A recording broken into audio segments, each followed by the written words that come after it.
Hey guys, I had a couple requests from people to show the quad that I briefly showed in one of my other videos. Just kind of show it, explain it a little bit. So that's what this video is. It's going to be fairly short. I'm just going to go over how to use it and how it works. It is a Suzuki King Quad model 300. It's a 300. This is probably about 10 years old. I don't have the exact date when this was purchased. This was actually my grandfather's, and after he passed away, it just stays with the house and the property. So, technically it's my dad's now, but I use it more than anyone on the property. Mostly, get around, do work, but I have a lot of fun on it too. I do play around with it, which it's a lot of fun. But I don't have the exact date on when it was purchased, but looking at the owner's manual, it's copyrighted 1998. So I would have to assume that if it wasn't made in 98, it was made, either a year or two, before it or after it. So it's about, I'd say, 10 years old, roughly. So let's hop on and check it out.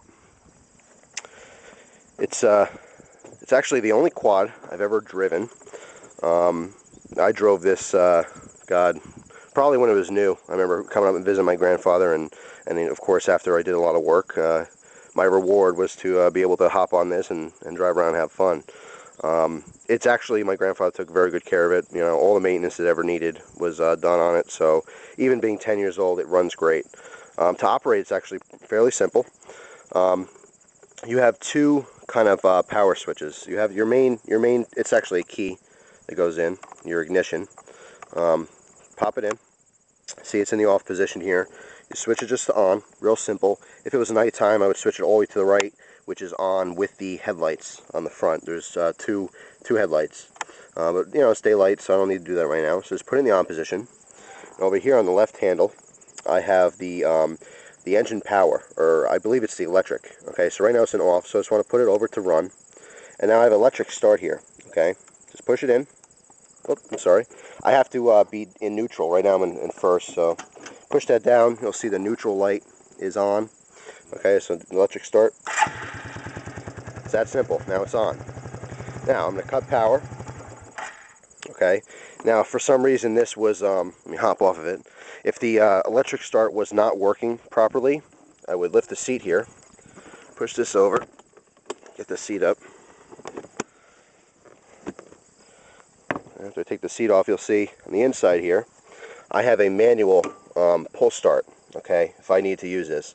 Again, if for some reason something was wrong with the electric, or the electric start was not working properly, that's what I would do. I would manually pull start it. I've had to use that twice before. Not really sure what was going on with the electric start. It wasn't broken, but for some reason it wasn't working properly.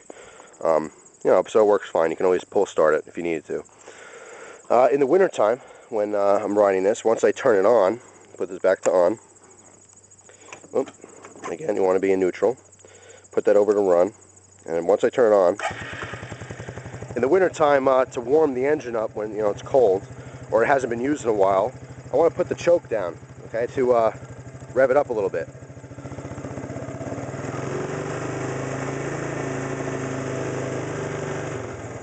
All right, and that like I said, will warm the engine up and get it going. Because if you start this, on a cold day and start up right away and just take off, it's probably going to stall on you.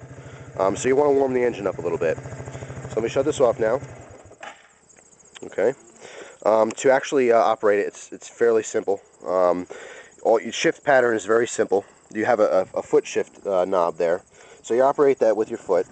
Okay, just clicking up into change gears. All the way down is neutral. Okay, and when you're in the on position, you'll see that the light's on, so you can't miss it. Once you're in neutral, it's very simple. It's just straight up to go through the gears. You'll see here. If I click up, I'll be in first gear, click again, second, third, fourth, and fifth. You see there. Couldn't be any simpler than that, right? Obviously, it takes a little bit of practice when you first hop on one to really know when to shift. It's just like shifting, in a manual car.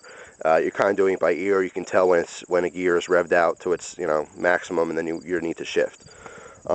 If you don't shift properly, and if your timing's not right, you can kind of damage the gears a little bit. So you do need to practice this a little bit. But I have to say, when I first started riding this, it took me maybe, I don't know, 15-20 minutes to really get it down. It's not that hard at all.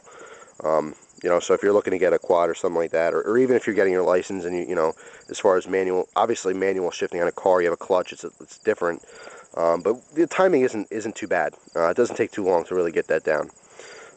Anyway, so let's talk about the brakes. This brake here, it's a hand brake. It's for the rear brakes. Pulling on that brake here is the same as using the foot brake down here on the right side. Okay, it's the exact same brake. It's for the rear or the back tires. On the right hand side, this is the front brake. When riding, you want to practice, I mean, you know, with your owner's manual, you get a tip guide, which gives you, you know, safe practice tips. So stuff like, you know, if you're making a turn, a heavy turn, you want to lean against it, or excuse me, into it. For example, if I was making a left-hand turn, you know, real sharp left-hand turn, I want to lean my weight to the left, okay, my whole body, so that it doesn't want to, you know, flip or turn on me. Okay. If you're going up a hill, you want to generally go up and down straight. You try not to go on an angle because you don't want to flip over. It's actually pretty easy. You don't need too much of an incline. If you're going fast, you know, and you go up a little bit of a hill, it doesn't take much to flip over. I've had some close calls where the tires came off the ground, but I've always shifted my weight so that it didn't actually flip over. But you know, when you're screwing around and having fun, it doesn't take much to mess up and kind of flip this thing over, especially on like a real hilly terrain. But you know, it's really fun. Like I said, if you're safe with it, you can have a lot of fun with it. You see, as I said, it's about 10 years old. Here's a speedometer here. The mileage is not that bad at all for 10 years. See there, it's 1,171 miles, which is not bad whatsoever, especially being how old it is. 0 to 60 miles an hour, the speedometer shows.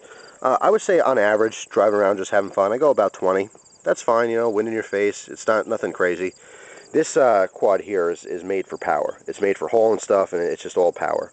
It's not a racing quad. However, when you're in second or two-wheel drive, you can, you know, accelerate pretty good. And I have a lot of fun in the winter with this. As you see here, I have 3 knobs. On the left, I have a blue knob, then I have a red knob, and then another blue one. The red is reverse, okay? You have to be in neutral, as you can see, you know, the light's on, to put it in reverse, okay? And then, you know, once you're done going backwards, you have to take it out, and then you shift into your gears to go back forward. The 2 blue knobs are to change the different settings, you know, as far as 2-wheel drive, 4-wheel drive, high-low, all that.